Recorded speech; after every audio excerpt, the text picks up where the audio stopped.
There's always a sense of excitement when a fresh Mustang comes along.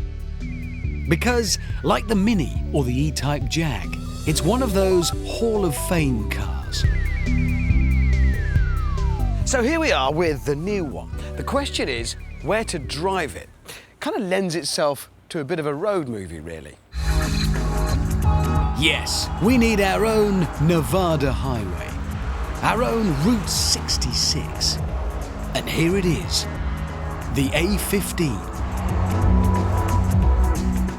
It's a magnificent bit of tarmac, the longest stretch of straight road in Britain, and it runs from Scunthorpe to Lincoln.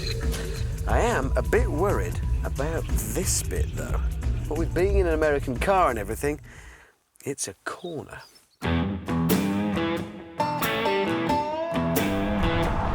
The Mustang still holds the record for being the fastest selling car of all time in America. It really is part of the landscape. In fact, back in the 1960s, the US Navy ran a recruitment ad that said the Beach Boys, apple pie and the 67 Mustang. 3 things worth fighting for. But that's not been the case for a while now, because frankly, the last few generations of Mustang have been a bit pony.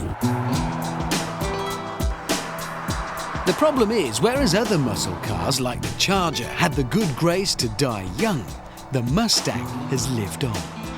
And it's got tamer and weedier over the years until it's ended up as nothing more than a badge for the marketing men to sell.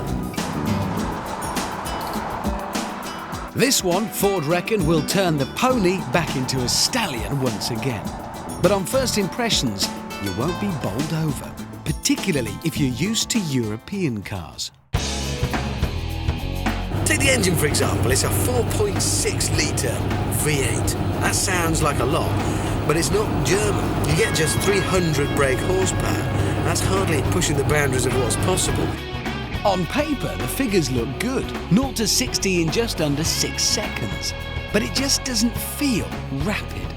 Mind you, that's not such a bad thing, because it's also got the most basic suspension this side of a stagecoach. It's got a live rear axle. Now, forgive me if I get a bit technical here, but bear with me.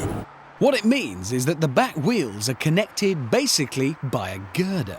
So what one wheel does, the other wheel does. It's a bit like running around with your shoelaces tied together. There are better ways of getting about. After a hard morning pounding the blacktop, I was hungry and pulled into a luxurious roadside diner. Can I have, I'd like an all-day breakfast and a big mug of tea and eggs over easy. Actually, I've no idea what that means. Just cook them. Thank you.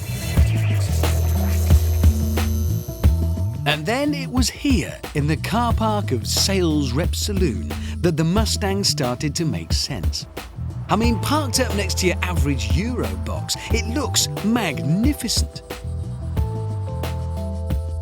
And then the funeral heavies reminded me that it's also got some charming touches.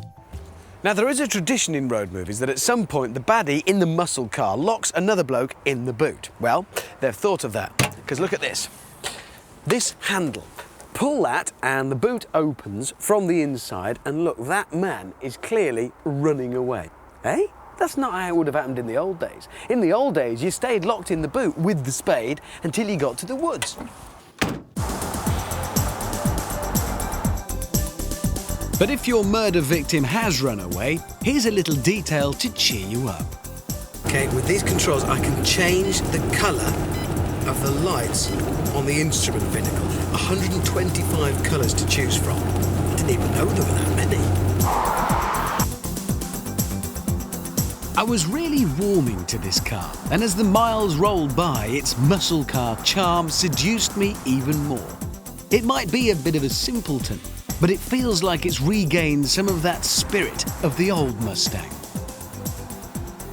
Yes, technically a European car would run rings round it, but come on, this has got such a sense of drama and of occasion, and it looks fantastic. It's a completely different beast. And it goes about its business like a proper muscle car too. If I stand on the accelerator, It doesn't just accelerate, it rears and snores. It's got a sense of theatre and of drama and of pantomime. It's an event. And you know, right now in America, the average time between one of these things going onto a dealer forecourt for sale and then being bought is 15 minutes. 15 minutes, and I'm not surprised. Our road movie ends in Lincoln, which doesn't sound romantic. But actually, Lincoln is a bit of a surprise. It looks really pretty. And yet it's one of the cheapest places in Britain to live. And that brings us neatly to another good thing about the Mustang. Because here we are, muscle car, looking like it does, with a V8 and all the toys inside and a Mustang badge. And it costs 25 to 30 grand. That's it. And for an icon, that's a bit of a bargain.